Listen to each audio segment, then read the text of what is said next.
Моите магистарски студии ги завршив во Франција на факултетот за науки при Универзитетот во Авиньон.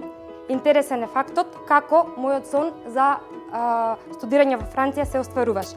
Кога учевме за конзервирање на храната, го спомнавме Никола Саперт, кој што е татко на конзервирањето, роден во Франција и кој што всушност ги поставил основите на конзервирањето на храна. Многу брзо потоа го видов конкурсот за доделување на стипендија и се сетив на мојот сон. Ми стана предизвик да се пријавам на тој конкурс. Набрзо потоа ја добив стипендијата и се запишав на еден од престижните универзитети во Авиньон. Поддршката од професорите во Франција ми значеше многу и ме мотивираше за да продолжам и секојдневно да учам нови зборови, да учам делови од граматика, за последна година да успеам да ја одбранам мојата теза на француски јазик. Студиите во Франција се одлично искуство. Тоа е најдобриот начин да се соочиме со различни сваќања за светот, делење на најдобрите години од животот со луѓе од различни потекла и воспитувања. Едукативниот систем во Франција е многу добро развиен и следењето настава во такви услови е идеална основа за понатамошни успеси. Денес работам како консиерж кледор во еден од најпрестижните и луксузни хотели во Париз, Four Seasons Georges V. Мојата работа се состои во одлично познавање на градот и пружање на сите можни и замисливи работи кои што еден клиент во луксузен хотел би можел да ги побара.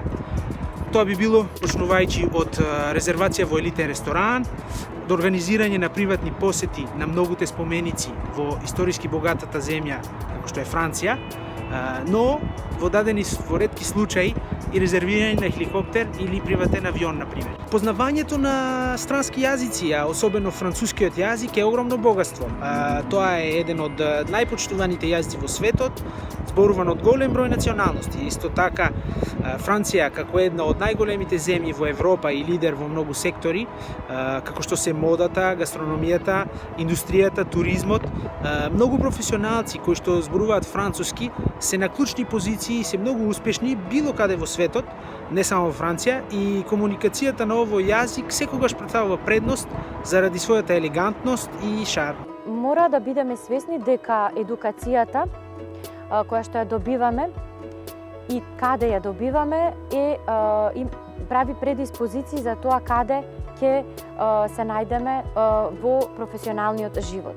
Одбрав тоа да биде Ница, потоа Париз, магистрирав во музичкиот конзерваториум на Руј Сан-Жак, значи познатиот школа Канторум. И за секој уметник тоа е задоволство и чест да се настапи на таа сцена, париската сцена. Универзитетите во Франција се достапни за сите млади, и дека дури најпрестижните универзитети имаат школарини прифатливи за секој млад иден студент.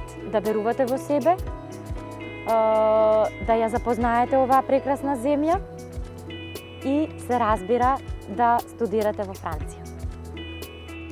Incroyable. Amour.